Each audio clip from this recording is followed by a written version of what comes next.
Traoré's childhood friend betrayed him, but the outcome was nothing like anyone expected. Moussa has betrayed US. Security Chief Marcel's voice echoed through the emergency meeting room like a thunderclap. One of Traoré's closest friends had been leaking classified information to French intelligence operatives. The betrayal cut deeper than any political opposition ever could. "We grew up together for 25 years, murmured Traoré, his hands trembling as he gazed at old photographs scattered across the mahogany table. Images of two young boys laughing under the African sun, their arms wrapped around each other's shoulders, eyes bright with innocence and unlimited dreams. How is this possible? How does a brother become a traitor? The room fell into oppressive silence.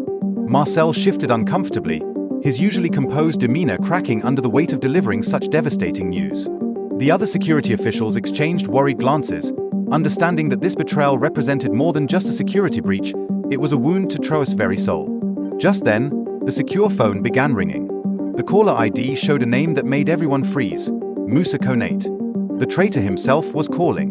Traoré stared at the phone for several long seconds, his mind racing through decades of shared memories.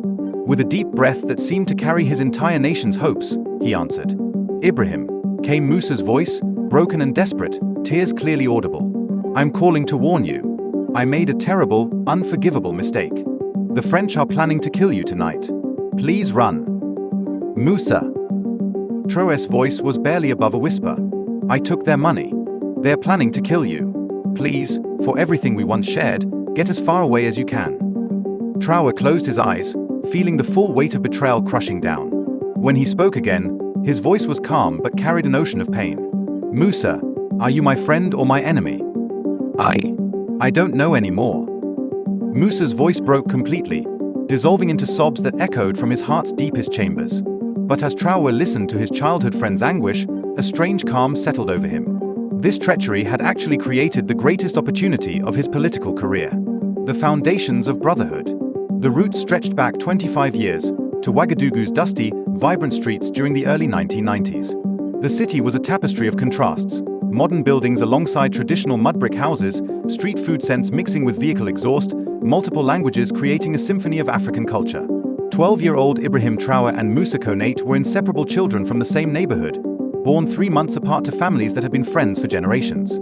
Their mothers had grown up together, father served in the same military unit, grandparents shared stories under the baobab tree that had witnessed centuries of Burkinab history. Every morning, they would meet at Rue de la Révolution's corner, school bags slung over thin shoulders, and walk 2 kilometers to École Primaire Thomas Sankara together. Their conversations filled with boundless childhood optimism. Dreams of becoming great leaders, plans to travel the world, promises to remain best friends forever. Afternoons brought football in the dusty field behind the old market.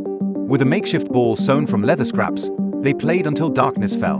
Moussa was quick and clever, always finding cunning ways to score. Ibrahim was the natural leader, organizing teams, settling disputes, inspiring everyone's best efforts. But evenings under the ancient baobab tree truly deepened their friendship.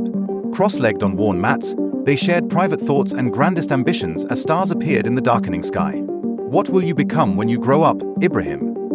Moussa had asked one memorable evening, his voice carrying childhood's curious innocence. "I will liberate my country," little Ibrahim responded with fierce determination, dark eyes blazing within a fire. "I will make sure no foreign power ever controls what belongs to Burkina Faso's people." "What about you, brother?" Moussa's answer came slowly, shaped by harsh daily realities.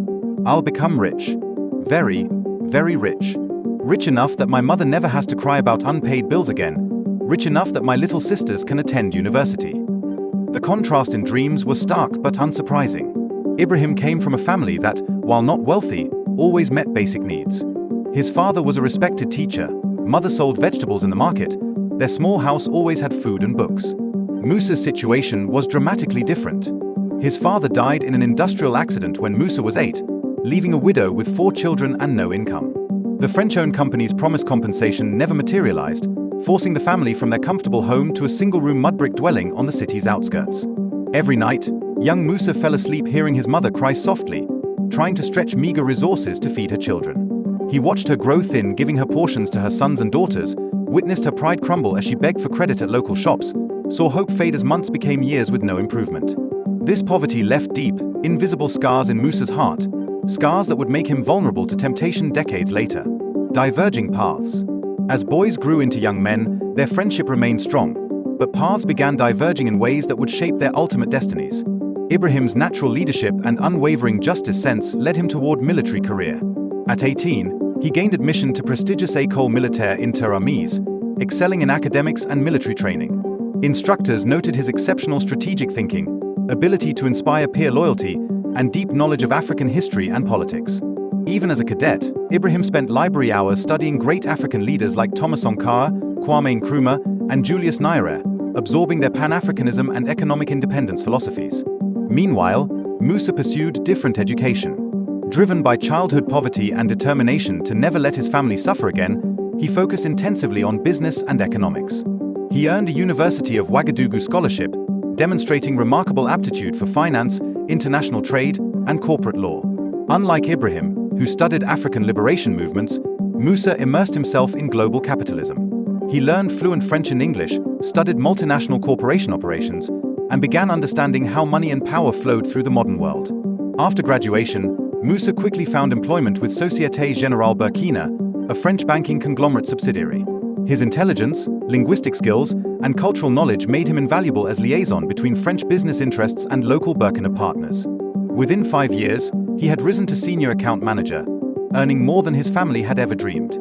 He bought his mother a beautiful house in Ouagadougou's better neighborhoods, sent sisters to private schools, and began building the wealth that had seemed impossible during impoverished childhood. But success came with a price. Each promotion, salary increase, and new luxury seemed to distance him from his roots and, more troubling, from his friendship with Ibrahim. The French approach. 3 months before the night that would change everything, Moussa found himself in the splendid hotel's opulent conference room, one of Ouagadougou's most luxurious establishments. The room epitomized colonial-era grandeur, with crystal chandeliers casting rainbow patterns across mahogany furniture and Persian carpets. Across from him sat 2 men representing everything his childhood self had been taught to distrust, yet whom adult ambitions had taught him to court. Laurent Dubois and Pierre Moreau were DGSE senior operatives, though they presented themselves as private business consultants. Laurent was impeccably dressed in tailored Italian suits, silver hair perfectly styled, cultured French accent suggesting someone accustomed to getting what he wanted through charm and implied threat. Pierre was younger, lean build and alert eyes of someone who had spent time in dangerous places, carrying himself with barely contained predator energy. Mr. Connate, Laurent began, voice smooth as expensive wine, we've been following your career with great interest. Your success bridging French business interests and local Burkina culture has been remarkable. Moussa shifted uncomfortably, sensing this conversation headed somewhere uncertain. Thank you. I try to serve all clients faithfully. Indeed you do, Pierre interjected, tone carrying subtle menace beneath superficial friendliness. Which is why we're here. We have a situation requiring your particular expertise. Laurent opened a slim briefcase, withdrawing a folder containing photographs, documents, and financial records. Your childhood friend Ibrahim Traoré has become a significant concern for French interests in West Africa. His radical policies and inflammatory rhetoric are destabilizing a region that has enjoyed decades of peaceful cooperation. Moussa's mouth went dry. Ibrahim isn't radical. He's just passionate about his country's independence. Passion can be dangerous when it leads to extremism, Laurent replied smoothly. His plans to nationalize mining sectors, withdraw from CFA franc currency union, and align Burkina Faso with hostile powers like Russia and China represent direct threats to regional stability. Pierre leaned forward, eyes never leaving Moussa's face. More importantly, they threaten thousands of workers employed by French companies, including many of your own clients. If Traoré succeeds in his revolutionary agenda, economic partnerships that made your success possible will disappear overnight. What does this have to do with me? Laurent smiled, expression both warm and chilling. You're the closest person to Traoré outside his immediate family. He trusts you completely, shares plans, confides doubts and fears. That trust makes you uniquely valuable to people who want to understand his intentions and, if necessary, prevent catastrophic mistakes. You want me to spy on my best friend. We prefer thinking of it as helping us understand him better, Pierre said. Knowledge is power, Mr. Connate. Right now we need to know what Traoré is planning so we can find ways to work with him rather than against him. Laurent withdrew a document, a bank check with an amount that made Moussa's heart race. $2 million. More money than he had ever seen, more than enough to solve every financial worry his family had ever faced. This is just the beginning, Laurent said softly. Help us understand Traoré's plans, and there will be much more. Enough to make you one of West Africa's wealthiest men, enough to ensure your family never faces poverty again. With this money, he could buy his mother a mansion, send sisters to European universities, establish trust funds for future children. He could achieve every dream that had motivated him since childhood. But the price was betraying the person who had shared those childhood dreams. "I need to think about this," he said finally, voice barely above a whisper. "Of course," Laurent replied, sliding the check across the polished table. "Take all the time you need. But remember, Traoré's actions affect more than just politics. They affect real people, real families, real futures. Sometimes preventing greater harm requires accepting smaller evil." The descent begins. Once Moussa crossed that initial line, subsequent betrayals became progressively easier. French intelligence operatives were sophisticated, never asking for anything that seemed too dramatic or obviously treasonous. Instead, they requested seemingly innocent information. When and where Ibrahim planned to travel, who he was meeting, what topics concerned him most. Ibrahim, trusting his childhood friend completely, shared everything. During regular phone calls and occasional dinners, he would confide deepest concerns about Burkina Faso's future, strategies for reducing French influence, and timelines for implementing various reforms. Each conversation became an intelligence goldmine for DGSE operatives, who used information to anticipate and counter Ibrahim's moves. When Ibrahim planned to meet Russian economic advisors, French diplomats were ready with counteroffers. When he considered nationalizing mining operations, French corporate representatives arrived with improved partnership proposals. For weeks, Ibrahim couldn't understand why political opponents seemed always one step ahead, why carefully planned initiatives kept encountering unexpected obstacles, why confidential negotiations somehow became public knowledge at worst possible moments. Meanwhile, Moussa's bank account grew steadily larger. Every piece of information was rewarded with generous payments, bonuses for particularly valuable intelligence, and promises of even greater rewards for continued cooperation. But with each betrayal, Moussa found sleep becoming more troubled, appetite diminishing, and ability to look Ibrahim in the eye becoming more difficult. The weight of deception grew heavier daily, until it felt like physical burden crushing his chest. The final betrayal. 3 days before the night that would change everything, Ibrahim made a phone call that would seal both their fates. His voice carried unusual excitement and urgency as he asked Moussa to meet him at their childhood spot under the baobab tree. When Moussa arrived, he found Ibrahim pacing nervously, military bearing unable to completely hide anxiety. "Brother," Ibrahim said, gripping Moussa's shoulders with both hands, "I'm about to tell you something that could change our continent's history. But I need your word that it stays between us." "Of course," Moussa replied, though his stomach churned knowing how empty that promise was. "Tomorrow night, I'm having the most important meeting of my political career. Not just for Burkina Faso, but for all of Africa." Ibrahim's eyes blazed with childhood fire. Moussa remembered. "I've been in secret negotiations with leaders from 12 African countries. We're going to announce our collective withdrawal from the CFA franc system and establish a new, Africa-controlled monetary union." Moussa felt blood drain from his face. This was exactly the radical action Laurent and Pierre had warned him about, the type of move that could trigger massive international intervention. "Where will this meeting take place?" he asked, hating himself for the question. "Corsiam Palace, in the secure conference room. Midnight tomorrow. The symbolism is important. We're meeting at our nation's power heart, at a new day stroke, to declare our true independence." "Who else knows about this?" "Only my most trusted security personnel, and now you. If word leaks before we're ready for public announcement, it could destroy everything we've worked for." That night, Moussa sat holding the encrypted phone Laurent had given him, finger hovering over speed dial. He thought about his mother's words about integrity, about promises he and Ibrahim had made as children, about dreams they had shared under the baobab tree. But he also thought about poverty that had shaped his childhood, opportunities that French connections had provided, and financial security that continued cooperation would guarantee.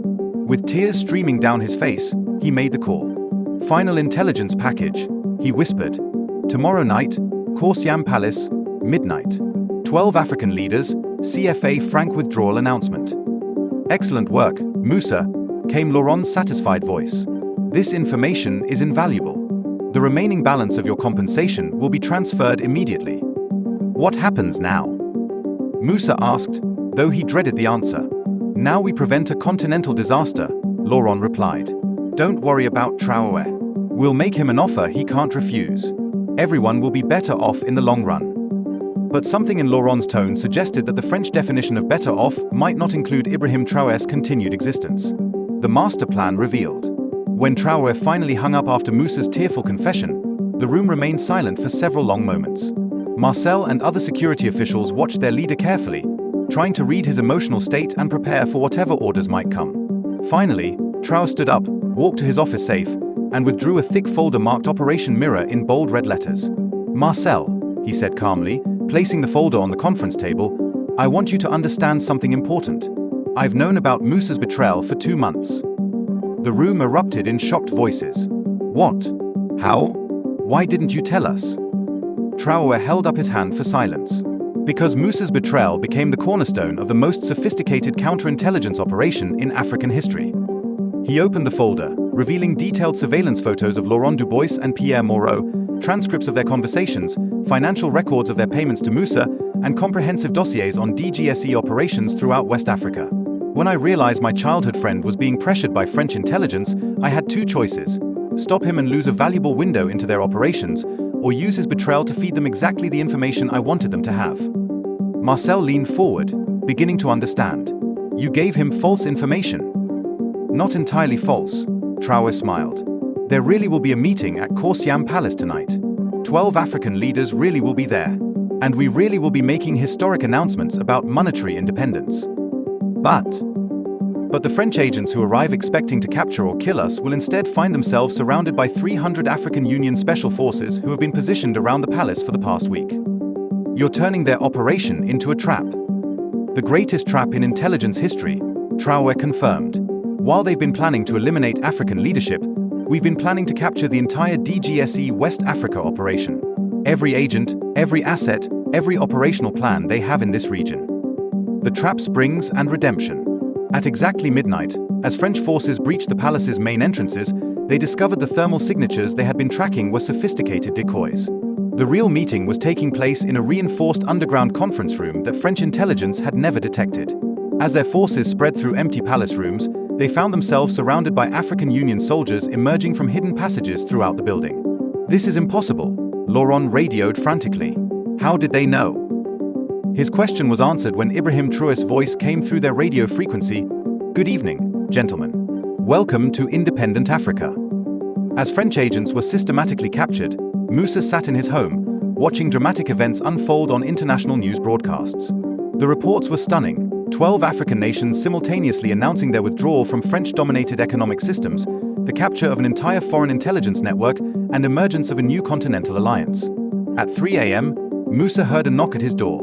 He opened it to find Ibrahim standing alone. No bodyguards, no weapons, just the friend he had known for 25 years. "Ibrahim, I know," Traoré said simply. "I know everything. The question now is what we do next." Traoré walked past him, greeting Moussa's mother with childhood warmth, then sat in his accustomed place at their kitchen table. "Moussa, your betrayal hurt me more deeply than I can express. But it also exposed our enemies and gave us tools to defeat them. Your phone calls to Laurent gave us access to their entire communication network. Your financial transactions revealed their funding sources. You've been watching me all along. Protecting you," Traoré corrected. "Because I knew eventually, your conscience would win over your fear, and when it did, you would need to be alive to help us finish what we started."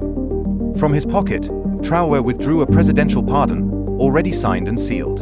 "But more than that, I have a proposition. The 12 nations that met tonight have agreed to establish the African Education and Development Fund, aimed at ensuring no child on this continent ever faces the poverty that made you vulnerable to foreign manipulation. We want you to head this organization." "With what money?" "With this money," Traoré interrupted, placing a bank certificate on the table. $50 million, seized from DGSE operational accounts, plus ongoing funding from the new African Monetary Union. The boy who dreamed of becoming rich so his family would never suffer again can now make sure no African family suffers the way yours did.